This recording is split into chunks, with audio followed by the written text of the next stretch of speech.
Does credit equal debt? The answer is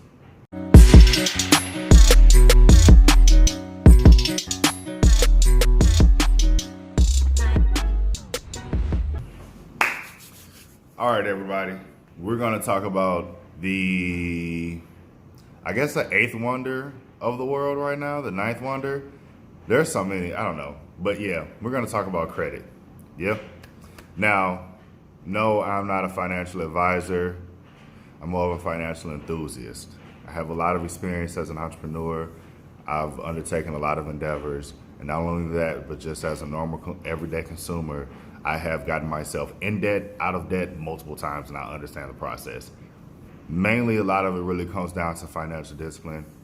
There were some L's that I took to the chin on purpose just because of the situation, but we're not getting into that right now. Right now, we're talking about the eighth wonder of the world, the ninth wonder of the world, one of the best tools that you can actually use to build wealth, and that's credit. And a lot of people don't understand it. It gets a really bad rep, but I promise you, if you stick with me to the end of this video, if you listen to what I have to say before you tell me I'm fucking stupid, you might hear something that you like. You might hear something that's gonna, get those wheels turning and help improve your financial literacy. Because one thing that a lot of people don't understand is that the wealthy use credit to build wealth. See, I almost dove into another topic. Shout out to the no cards. But yeah, does credit equal debt? The answer is no. Short answer, no, credit does not equal debt. See, there's a huge difference. Credit in and of itself, right? What happens is lenders take a look at your financial situation. They analyze you. They see how financially responsible you are, what you can handle, yada, yada, yada, right? And they say, hey, you can use this amount of money. This is how much money I think that you can handle having at one time. Boom. The amount of money that is available for you to use, the amount of money that they feel that you are capable of handling is called credit. Side note, the interest rate on any loan, they should change that to the profit. They should just call that profit rate, because literally the interest rate is the profit. That's how much money they're charging you to use their money. That's why lending is such a profitable business, because you get your money back plus some most of the time, if people pay you back. Which is part of the problem, because if they see you as financially irresponsible, if they don't think that you're going to be able to pay the money back, they charge you a bunch of interest up front, so at least they can make some money back, if not break even over the time that you do pay them. You know what I'm saying? That's really what it comes down to. Your credit rating is your credit worthiness, or how responsible you are with credit, or how much money they think that you can handle using all at once.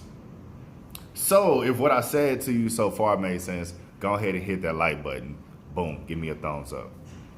Share this with somebody that needs to hear it. Also, right? So you have credit. They're like, well, people are like, okay, I thought credit and debt were the same thing. No, right? Even if you have your credit to debt ratio, the credit is the amount of money that you can use. The debt is the amount of money that you actually use. That's why we have this thing called credit utilization, which I believe is approximately 30%, last I checked. It's 30% of your overall rating scheme. So you have your credit, right, which is the limit, which is how much you can actually use. And then you have your actual debt, which is the balance, or how much you actually spend.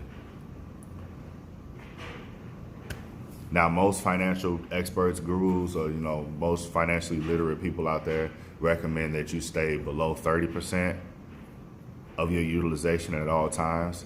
10% and lower is like the prime amount to ever, carry over a balance. And that's another key thing. I don't want to dive too much into this, but basically, like, it's not that you can't use all that money, but by the time your statement is due, by the time the balance, the billing period closes, you need to pay that back down under 30%, because you're going to be judged on what what actually gets reported to the agencies. So it's not like you can never ever, if you have an emergency in the middle of the month and you just need to max out your credit card real quick right before payday because you had something like your car breaks down or something like that, and you need to make a repair. Boom, go ahead and use your credit card, get those cash back points, get those reward points, get that 2% cash back, right? Then go back and pay it right off. You know what I'm saying? So that way you're not maxed out. It's about the balance that you carry over. It's not always about,